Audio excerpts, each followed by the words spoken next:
Le zèbre en relation avec un pervers narcissique cherche une place. Qu'est-ce que j'entends par place? Quels en sont les tenants, les aboutissants? Quelles en sont les répercussions directes sur le zèbre? Mais surtout, qu'est-ce que le zèbre devrait faire par rapport à cette place? Vous voulez connaître, vous voulez savoir? Alors, restez scotchés et suivez cette vidéo jusqu'au bout. Je suis Marie-Evody Diacono, je suis un médecin passionné de sciences humaines, je suis coach en liberté émotionnelle, experte en perversion narcissique et j'accompagne les femmes à se sortir des relations toxiques. Aujourd'hui, nous allons aborder, je vais partager avec vous une réflexion sur les mécanismes psychiques qui maintiennent le zèbre, en l'occurrence le HPE, l'hypersensible ou encore le haut potentiel émotionnel avec le pervers narcissique. Et il sera question véritablement de la place que le zèbre cherche chez ce dernier. Mais avant d'aborder ce sujet, si vous n'êtes pas encore abonné à ma chaîne, vous êtes le bienvenu. Cliquez sur le bouton « Abonnez-vous ». Ce sera un plaisir de vous accueillir dans la communauté. Cliquez sur le bouton de notification pour être averti de chaque nouvelle vidéo que j'aurai mise en ligne. Partagez la vidéo et nous allons donc commencer. Le pervers narcissique identifie quelque chose chez sa victime et c'est justement cette faille chez sa victime qui va lui permettre autant pour moi de s'incruster chez cette dernière. Et l'une des choses qui est caractéristique chez le zèbre, c'est que le zèbre, du fait de sa douance, parce que l'autre terme du zèbre, c'est le surdoué. Le surdoué parce que c'est pas que c'est une personne qui a un haut potentiel, un haut quotient intellectuel, encore que les zèbres sont dotés d'un haut quotient intellectuel, mais il s'agit plutôt d'une douance dans certaines choses, c'est-à-dire que le zèbre est doué sur certaines choses, il est capable de sentir certaines choses, il est capable de voir des choses au-delà de l'apparence. Il est capable de lire entre les lignes. Vous voyez, c'est ça qu'on appelle la douance. Donc les zèbres, ils remarquent très vite qu'ils ne sont pas comme les autres. Ils remarquent très vite qu'ils ont un mode de fonctionnement qui est différent des normaux pensants.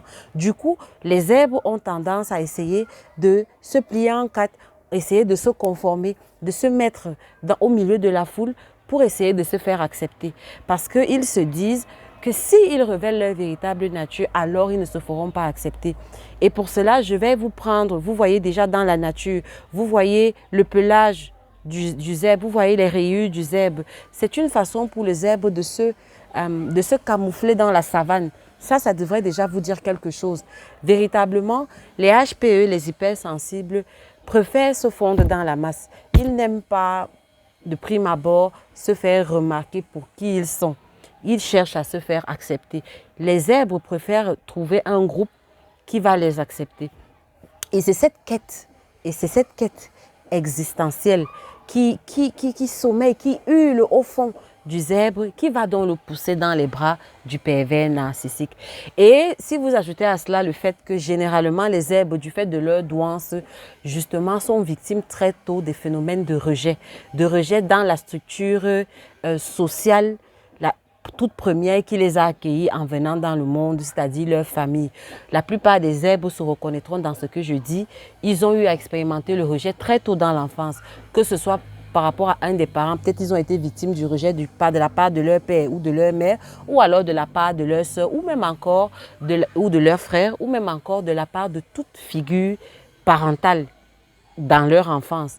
Et donc, cette blessure du rejet associé à la nature du zèbre fait que le zèbre est quelqu'un en fait qui cherche désespérément à être accepté, qui cherche désespérément à ce qu'on lui donne une petite place. Vraiment, le zèbre est celui-là typiquement qui vous dira s'il te plaît, je ne ferai pas de vanne, je ne me ferai même pas remarquer, je me ferai tout petit, je me ferai invisible, mais s'il te plaît, permets-moi de m'asseoir juste là à côté de toi. Voilà la caractéristique principale du zèbre. Et vous comprenez que le pervers narcissique est ravi quand il a en face de lui ce genre de profil parce que au travers de la phase de love bombing, le pervers narcissique va donc se présenter devant le zèbre et va lui dire que mais bingo, je suis justement celui-là que tu attendais, je suis celui-là qui va te donner la place que tu mérites sur cette terre, la place que tu as longtemps cherchée, la place que tes parents ne t'ont pas donnée, la place que ton père ou ta mère ne t'ont pas donnée, que tes frères, tes sœurs ne t'ont pas donnée, que la société ne t'a pas donnée. Moi, je vais te la donner. Vous comprenez? en moi, avec moi, tu trouveras toujours une place, tu trouveras toujours un espace. Mais vous comprenez bien que ça, c'est juste une promesse électorale qui n'engage que ceux qui voudront bien l'écouter. Et ce qui va se passer, c'est que le zèbre ou le HP ou le surdoué, justement, quand il va entendre ce langage, quand il va entendre ce discours, il va baisser complètement sa garde et il va se dire que ça y est, j'ai trouvé ma place. Et vous devez bien comprendre que c'est quelque chose qui est au cœur même de la douance. C'est quelque chose qui est au cœur même de la zébritude, si je peux dire entre guillemets. Tout au long de sa vie, le zèbre a toujours cette question, cette quête existentielle d'une place. Parce qu'il se sent tellement à part. Regardez l'animal zèbre dans la savane. Regardez comment ses rayures le distinguent complètement. Il ne peut pas passer inaperçu. Vous voyez? Donc, le zèbre est conscient du fait qu'il est spécial. Le zèbre est conscient du fait qu'il est à part. Il n'est pas comme les autres. Il n'est pas constitué comme les autres. Il n'a pas les mêmes potentiels, les mêmes capacités que les autres. Et c'est ça qui l'effraie. Parce qu'il a l'impression que si il manifeste son identité, s'il manifeste son authenticité, s'il manifeste ses talents, alors les autres, comme ils n'ont pas les mêmes talents que lui, vont le rejeter. Et il a cette peur du rejet. Peur du rejet, en fait, qui est juste une empreinte du rejet initial qu'il a eu à vivre dans son enfance. Et le pervers narcissique en est bel et bien conscient. Le pervers narcissique est conscient de cette peur ancestrale, cette peur primale et viscérale qui sommeille à l'intérieur du zèbre ou de l'HPE, du haut potentiel émotionnel en face de lui. Et donc, ce qui va se passer, c'est qu'après la phase de love bombing, une fois que le zèbre se sera bien installé et se sera rassuré mentalement, se sera apaisé en disant que au moins voici quelqu'un qui me comprend, voici quelqu'un qui fusionne avec moi, voici quelqu'un qui me donne une place. J'ai trouvé ma place dorénavant et désormais, je vais juste me poser et savourer la vie. C'est juste à ce moment-là que le pervers narcissique va donc dérober le siège sous vos pieds et pam, vous allez faire une chute retentissante. Et après, le même pervers narcissique va revenir et vous représenter ce siège et vous dire que voilà, si tu veux ce siège, tu vois comment j'étais capable de te donner ce siège, non? Tu vois comment j'étais capable de te donner cette place, non? Alors, laisse-toi faire. Laisse-moi te torturer psychologiquement. Laisse-moi en fait devenir ton Dieu en fait. Laisse-moi réguler tes émotions, réguler ta volonté, réguler tes aspirations et tes rêves. Laisse-moi contrôler ça. Si tu me laisses contrôler ça, alors je te donnerai ce siège, cette place que tu recherchais tant. Je ne sais pas si vous comprenez. Et vous voyez donc que le pervers narcissique en réalité va procéder à du chantage. Ce sera du chantage affectif, ce sera du chantage émotionnel. Et les victimes de pervers narcissiques vont se reconnaître exactement dans ce que je dis. Et ce sera donc une vie de chantage, chantage affectif, chantage émotionnel, au nom d'une hypothétique place qu'on va vous brandir, mais que vous n'aurez en réalité jamais. Depuis tout ce temps que tu es avec ton pervers narcissique, peux-tu me dire véritablement quelle est la place que tu as dans sa vie? Ne me parle pas des mots qu'il te dit, ne me parle pas des phrases qu'il te sert dans ces phases de love bombing. Montre-moi des faits concrets et des faits indiscutables et objectifs qui démontrent que véritablement tu as de la place dans la vie de ce dernier. Pourquoi chaque fois qu'il n'est pas d'accord pour un oui ou pour un non, sans crier gars, il te retire ce fauteuil? Le fauteuil de reine que tu mérites, le fauteuil même d'être humain auquel tu aspires tant. Tu cherches à appartenir. Pourquoi chaque fois il te le retire? Et vous voyez que ça, c'est même pas, ça dit que ça, c'est en résonance même avec le besoin fondamental de tout être humain. Parce que je vous ai parlé de la pyramide de Maslow. Maslow est celui-là qui a vraiment établi de façon échelonnée les besoins intérieurs de chaque être humain. Et l'un de ces besoins, c'est justement le besoin d'appartenance. Chaque être humain a besoin de se sentir appartenir à un groupe de personnes, à un groupe idéologique. C'est un besoin primal, c'est un besoin qui a la même place que les autres besoins physiologiques comme celui de manger et de boire. C'est un besoin naturel et le pervers narcissique en est conscient. Et vous comprenez donc que c'est avec ça que le pervers narcissique va vous torturer. Et c'est ça qui va faire qu'à un moment donné, la victime baisse les bras et décide tout simplement de se soumettre, de donner tout simplement au pervers narcissique tout ce qu'il veut au nom d'eux, en espérant qu'un jour ou l'autre, finalement, il finira par lui donner cette place. Sauf que ce jour-là n'arrivera jamais, je peux vous le garantir. Le pervers narcissique ne te donnera jamais cette place, ma soeur, puisqu'il n'a pas de considération pour toi, puisqu'il ne t'aime pas. Donc, il ne te donnera jamais la place que tu cherches. Cette place où tu cherches à appartenir, tu te sens appartenir à quelqu'un ou à un groupe. Non, non, non, ce n'est pas chez le pervers narcissique que tu trouveras ça. Chez le pervers narcissique, tu trouveras juste de la torture mentale, de la douleur, de la souffrance et des pleurs, des larmes. C'est tout ce qu'il a à t'offrir. Donc, cette place même qu'il te donne là, comment on appelle ça? C'est un mirage en fait. C'est un hologramme, voilà, il projette un hologramme, c'est une place virtuelle, tu as l'impression que tu as cette place, mais quelle est cette place en fait que quelqu'un peut te retirer à tout moment? Tu ne t'es jamais posé la question.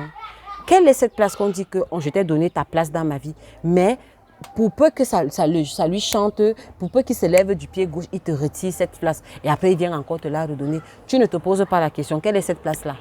Même la reine Elisabeth sur son trône, elle y est assise depuis combien de décennies? Pourquoi toi, on doit toujours bouger ta chaise? En un an, cette place-là, cette place qu'il disait qu'il t'a donnée, il te l'a retirée combien de fois? Tu n'es pas déjà fatigué? C'est ça qui m'amène donc au point central de cette vidéo. Vous comprenez donc que le problème n'est pas le pervers narcissique en tant que tel. Oui, le problème c'est vous, monsieur ou madame le zèbre. C'est vous. Vous devez reconnaître que vous avez ce besoin en vous, ce besoin d'appartenir. Ce qui est normal, personne ne vous le conteste. Vous comprenez? C'est quelque chose de très légitime. Mais le problème, c'est ce que vous faites de ce besoin. Le problème, c'est ce que tu fais de ce besoin. Il y a deux façons de se conduire. La première façon de se conduire, c'est de taire ce besoin. C'est de dire que non, moi, je n'ai pas ce besoin-là. Je suis forte, je suis une personne forte. C'est faux. Parce que si tu nies ton besoin, ce besoin-là va te rattraper. Tu ne peux pas dire, par exemple, que moi, je n'ai pas faim, je suis forte. Parce que finalement, la famine va te rattraper et tu vas finir par manger même les choses les plus insoupçonnées. Vous comprenez? C'est la même chose avec le sentiment d'appartenance. Tu dois pouvoir le nourrir de quelque chose. Donc maintenant, une fois que tu es conscient que c'est un besoin qui a besoin de nutrition, tu dois être conscient et tu dois donc prendre la responsabilité de nourrir ce besoin. Parce qu'en rencontrant le pervers narcissique s'est présenté comme celui-là qui désormais sera responsable de nourrir ce besoin en toi. Et tu lui as laissé cette responsabilité-là. Et c'est pour cela qu'il te fait mariner. Et c'est pour cela qu'il te torture comme il peut te torturer là. Parce qu'il détient une de tes clés. Parce qu'il détient la satisfaction à un de tes besoins vitaux, à savoir le besoin d'appartenance. Tu comprends? Donc, si tu veux véritablement t'en sortir de cette nasse que le pervers narcissique a tissée autour de toi, la première des choses véritablement, c'est d'apprendre donc à reprendre la responsabilité sur tes besoins fondamentaux. Reprendre la responsabilité sur ta nutrition mentale. Et en termes donc, puisque je suis en train de parler du besoin d'appartenance, tu dois donc prendre la responsabilité de ton besoin d'appartenance et maintenant déterminer ta diète sur ce plan. C'est toi qui dois déterminer les aliments, ceux avec quoi tu vas nourrir cette appartenance. Avant, tu nourrissais ça avec le pervers narcissique. C'est le pervers narcissique qui nourrissait ce besoin d'appartenance. Ça t'a amené où? Il faut bien faire le bilan. Une fois que tu reconnais que ça ne t'a amené nulle part et que ça t'a amené plutôt des douleurs, alors, de façon logique, tu dois donc chercher un autre type de nutrition. Tu dois trouver un autre type d'aliments qui vont combler ce besoin. Je vous ai déjà dit qu'on remplace un système par un autre système. Donc, ne vous méprenez pas sur ce que je suis en train de dire. Il est hors de question pour vous de dire que je retire ces clés au pervers narcissique. Désormais, ce n'est plus lui qui va nourrir mon besoin d'appartenance. C'est terminé, c'est verrouillé. Si vous faites ça et que vous vous arrêtez là, vous avez complètement échoué et vous allez revenir 3 fois plus dans les bras du pervers narcissique. Parce que c'est un besoin qui est en vous, c'est un besoin naturel qui a besoin d'être nourri. Vous comprenez? Donc, vous allez devoir trouver par vous-même avec quoi vous allez nourrir ce sentiment d'appartenance. Ce n'est que comme ça là que vous allez pouvoir tenir par rapport au pervers narcissique, surtout quand ce dernier va commencer à vous faire ses chantages. Quand il va commencer, parce qu'il est très fort, quand il va vous faire ce qu'on appelle la triangulation. La triangulation, je développerai ça dans une autre vidéo. La triangulation, c'est quand le pervers narcissique, dans son jeu relationnel avec sa victime, fait intervenir un troisième larron et fait croire à sa victime que ce troisième larron bénéficie à plus d'avantages de la part du pervers narcissique que la victime. Certaines victimes du pervers narcissique ont déjà vécu ce que je dis.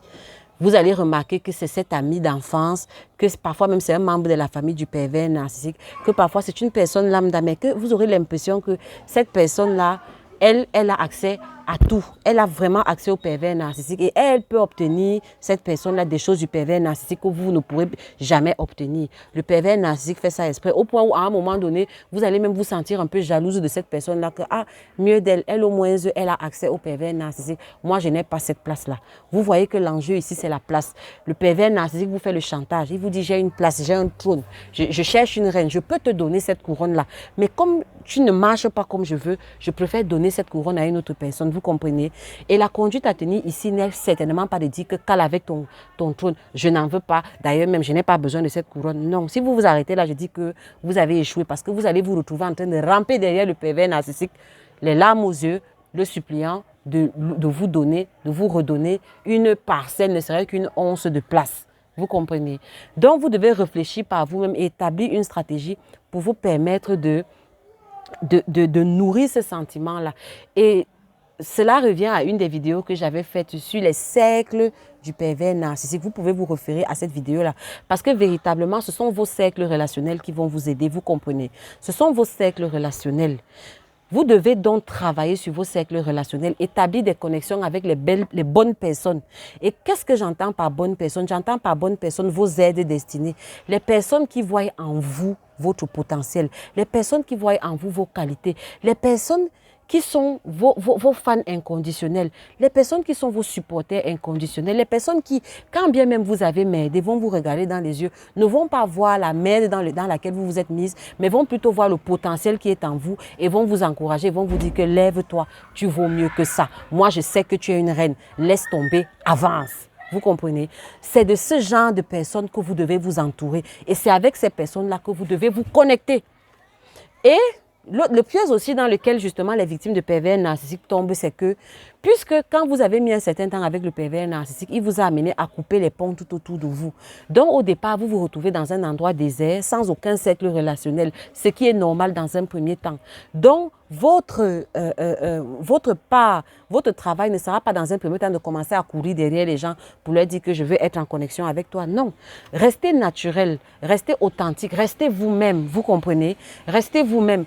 Mais maintenant, commencez à mettre en place un système qui vous permettra de travailler en fait sur vos côtés positifs et de les... On dit souvent qu'on ne cache, on n'allume pas une lumière pour la mettre sous le boisseau. On n'allume pas une lampe pour la mettre sous le boisseau. On allume une lampe pour la placer au-dessus, pour la placer en hauteur, pour que sa lumière bénéficie au plus grand nombre. Vous comprenez? Ça veut dire que vous allez devoir allumer votre lumière. Vous allez devoir travailler sur votre lumière. Si vous voulez vous entourer de vos aides destinées, si vous voulez que vos aides destinées viennent en vous, il faut déjà qu'ils reconnaissent en vous des signaux auxquels ils pourront s'identifier. Je ne sais pas si vous comprenez. Oh, le pervers narcissique a déjà fait un travail suffisant en vous, tel qu'il a éteint vos dons, il a éteint votre lumière, il a éteint votre brillance et votre nitescence. Vous comprenez? Donc, vous allez d'abord devoir travailler sur vous, nettoyer, enlever toute la boue narcissique que le pervers et l'alien a versée sur vous, enlever toute la poussière narcissique que le pervers, la gangue narcissique que le pervers narcissique a jetée sur votre étoile, dépoussiérer tout ça et recommencer à faire briller votre étoile.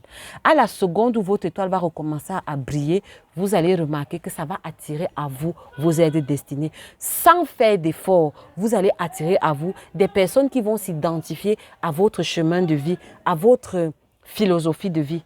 Donc, pour attirer les aides destinées, pour être entouré de ces personnes-là, commencez déjà vous-même à vous mettre sur votre chemin de vie. Et comment se mettre sur votre chemin de vie? Vous devez définir votre philosophie de vie. Vous devez définir vos objectifs de vie. Si je vous pose la question, quels sont tes objectifs de vie? Quels sont tes objectifs de vie? Ou bien tu me diras que tu vis au jour le jour. Ça, c'est vivre comme un mouton. Excuse-moi de dire ça, mais ça, c'est vivre comme un mouton. Il n'y a que les moutons qui se couchent, qui se réveillent le matin et qui s'en remettent à la providence. Non, tu dois avoir une philosophie de vie, tu dois avoir un projet de vie, tu dois avoir des objectifs de vie clairs, ça doit être clair dans ta tête. Ton travail sur toi-même doit commencer par là. Si tu n'as même pas encore de philosophie, d'objectifs de vie à court, à moyen et à long terme, comment tu vas t'en sortir? On dit souvent que what you see is what you get. What you see is what you get. Qu'est-ce que tu vois pour toi-même? Qu'est-ce que tu vois pour ta vie? Ce n'est que comme ça, une fois que ce sera clair dans ta tête. Et c'est pour cela que je ne fais qu'insister en disant que le coaching est fondamental. Dans le coaching, en fait, vous allez trouver vos réponses, en fait. dans le coaching. Vous allez trouver vos réponses. Je sais de quoi je parle, c'est le chemin que j'ai emprunté. Vous comprenez? Donc, vous devez aller d'abord trouver votre why. W-H-Y en anglais, votre why, votre raison d'être, votre philosophie de vie. Vous devrez d'abord le trouver, le sens que vous donnez à votre existence. Le pervers narcissique vient pour vous ôter ce sens-là, vous devez le retrouver. Vous devez retrouver votre boussole intérieure. Une fois que vous avez retrouvé votre boussole intérieure, je vous garantis que vos aides destinées vont venir autour de vous.